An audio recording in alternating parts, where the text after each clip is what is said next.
Welcome back to Piece of Chaos. So, what's going on, everybody? So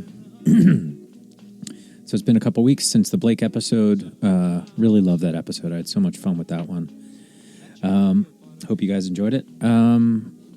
So I thought with this one, what I wanted to chat about this week, what I thought was kind of interesting, is I've noticed...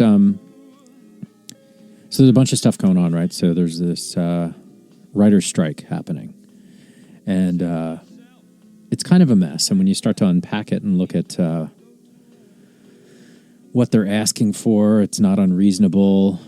Certainly there needs to be more transparency. I haven't dug into it enough to know all the details, but on the surface, you know, it's, as a creator, right,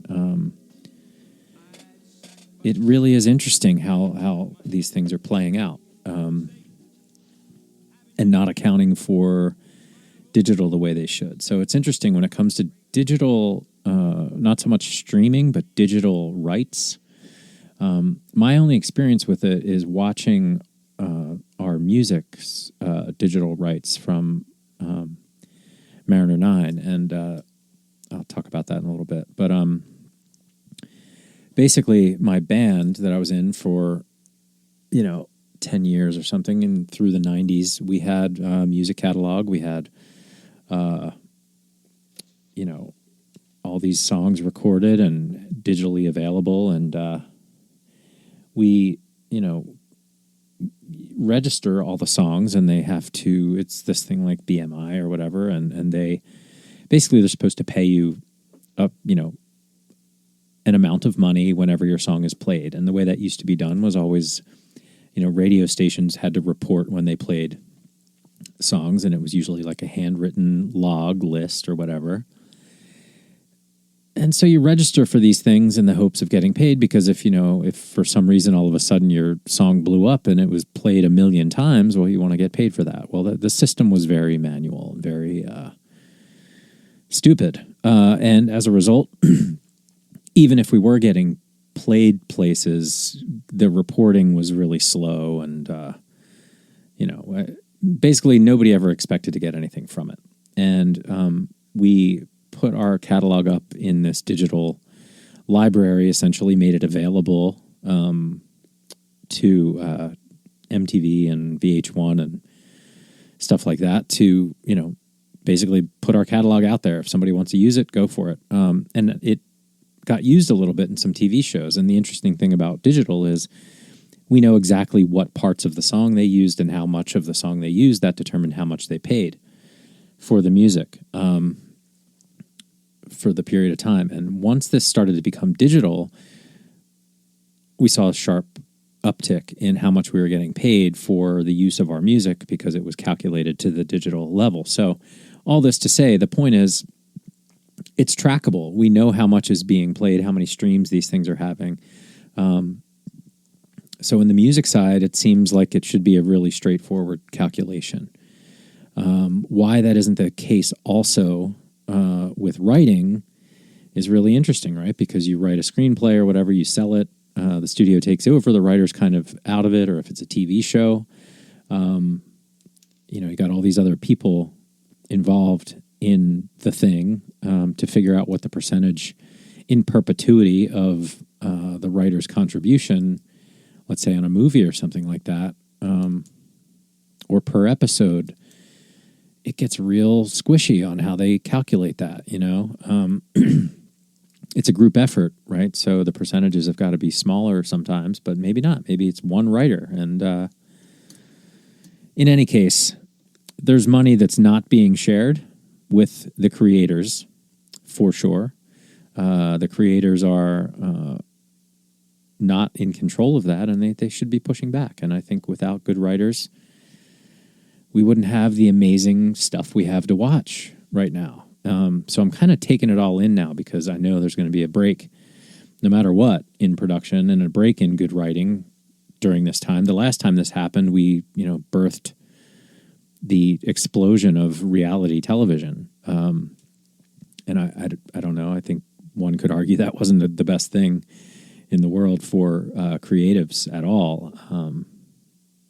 And so either way, I've been watching a lot of shows because anything that's wrapped up already probably isn't going to have a new episode for a while or a new show for a while. So I've been stuck like watching all of these things and catching up on all of these things. One of them that I'm catching up on is Succession, which a lot of people said is an amazing show. It is really good. I have to acknowledge it's incredibly well acted. And it's incredibly well written, but it kind of makes me angry, that show, just thinking that, if it's even remotely accurate to real life, it's like, oh my God, the things these folks spend their time worrying about and doing and that just I guess it's a testament to how good the show is like I can't believe people are this terrible, and if they are this terrible, wow, like there's a lot more going wrong in our society, that this is what's like the wealthiest people in the world are just terrible people. Like something's wrong here. So anyway, been catching up on Succession. I feel like that's sort of a societal, cultural touchstone that I'd like to learn about and know. It's interesting, I think. So I'm going to keep watching that one, but it's slow. Their episodes are long. Also started watching Barry. HBO just has such good stuff right now. They always have, right? So Sopranos and 6 Feet Under, and it's just the level of quality is always solid. And guess what? Writers did that. So yeah. So the other thing that I wanted to bring up is, this kind of leads to use of time, right? Because one of the reasons why I've been watching those shows is because I know there's kind of an end in sight, right? So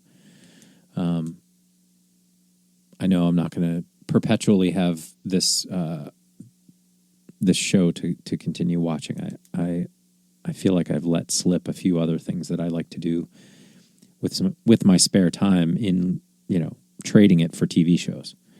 And that's okay. Sometimes that's just the state of mind I'm in right now. But, the whole thing about going back and forth through time is really fascinating to me, and thinking about how time has passed and that we've all been through this pandemic. And it started me thinking about the 101, which is a big freeway out here in LA, and how much time is spent on that road, connecting so much creativity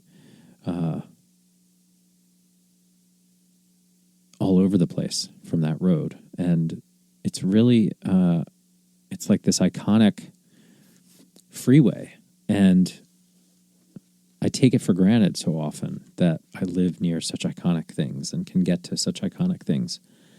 So I've been trying to just appreciate that a little bit more in my day-to-day. And, this is the 101st episode, 101, blah, blah, blah. I don't know. I just thought it was kind of interesting, like the connections from that road around so many pieces of incredible creativity that are just, such a part of the culture, and such a part of my life and growing up, and the things that I took in, all kind of connected on that road. It's just, LA is a weird city. If you haven't been to LA, we had this crazy experience. It wasn't that crazy, honestly, but we had this experience. We went to, I took my daughter and her friend to see a concert the other day. It was this incredible singer named Alex Page, but it was at this place called the Moroccan, which I'd never heard about, the Moroccan Lounge in Los Angeles. And it was just the coolest little room. It reminded me so much of the places. I even told my daughter, I'm like, this is the kind of places my band used to play. Like, this is the size venue, this is what I'm kind of used to. And it was so cool. It was such a cool little spot. And they had, cool bartenders, good food, great sound system, probably, I think, I don't know, maybe the place held 100, 150 people, maybe more. I don't know. I could look it up, I suppose. But just a great little venue. And I was like, this is what it's about, man. Seeing a band in this size, it really doesn't get any better than that size venue to me, for the experience of actually being there, especially if the sound system is good. And this one was, the bass was full and just excellent, just an excellent show. And so, that experience of this city and venues like that, I don't always give LA the credit for having stuff like that, because so often you're just going to giant things that are far away and you're on the freeway forever and it's just busy and crazy and all that kind of stuff. But, sometimes you get off the beaten path and just like find a gem. But the funny thing was about it that happened was, one of the people in line at the show before the show started, like I was saying, LA's a weird city. Like this venue is kind of plopped. I mean, I don't know the area that well, but it just didn't seem like it was like this was all that was there, right? So there were office buildings and stuff. There didn't seem to be a lot going on around it. And these folks that had flown in for the show and bought a ticket for the show at this venue from a different city, and they assumed they'd kind of be in the middle of the city around other things to do, restaurants and all that kind of stuff. And it's not that like that at all. Like, parts of Los Angeles are just so far apart from each other. And it's really not like any other city I've ever experienced. Even cities that have these kind of, especially cities that have these kind of venues. So it just struck me as how interesting and strange LA is compared to other cities, where if you bought tickets for a venue that are in the city, you could make some assumptions about what it looks like in most cities. And most cities are much smaller, obviously. But like even New York City, like, it's a giant city and there's tons of amazing venues, but all around those venues typically are other things. And it just didn't seem like it. Even though this was in the arts district, there's a lot of warehouse space and stuff like that. And maybe there's there's culture I just am unaware of. But it certainly didn't surprise me, because I'm kind of used to it, having gone to stuff around here like that. But this family who had come in from a completely different city was like, is this how this city is? This is weird, But anyway, I digress. It was a cool show. If you haven't checked out Alex Page, I think that's it. Alex Page, he's a really good singer. Really great show. And it was cool to go to that venue with my kids. It was like, I felt really safe. And it was weird, because usually I just sit in the car and let them go in. But since there was nothing else around, I ended up just buying a ticket to the show and going in so that I could sit there, listen to the show, and have access to a restroom and, old guy stuff. So anyway, that was really cool. And also what happened since we spoke last was my band played a show, the Temple of the Dads. I'm pretty sure I've talked about it on here, with Jacob Givens. He's the singer and rhythm guitarist of that band. It is so hard to get gigs around, because there's just not a lot of places that have the right setup, and they book really far in advance. And so we finally got a gig, and it was at this place called the Corbin Bowl. And heading into it, I was really like, this is going to be weird. I was picturing like a rug next to the bowling alley, and we're just playing in the bowling alley, because I actually had seen a show like that at South by Southwest years and years ago when we went. And it was just in the bowling alley. So, you're set up in there, you hear the pins and the ball, and I was like, this is going to be an absolute nightmare. But turns out it's a proper venue kind of jammed into the back of a bowling alley. And it was really, really cool. They had a great sound system. The bartenders were super nice and fun and like into it. We got a pretty decent crowd out there. It was so fun. So I'll post a clip of the show. Somebody got a pretty decent video of one of our songs. in there, and it's just so fun. Temple of the Dad's 90s covers, grunge cover songs. It's just silly and fun, and I just had a blast. So now I'm like trying to book more gigs because it was just so fun to play again, and I'm just looking forward to more of that. It was I missed it, and it was better than a rehearsal. Like we rehearse every month or so, and that's always fun.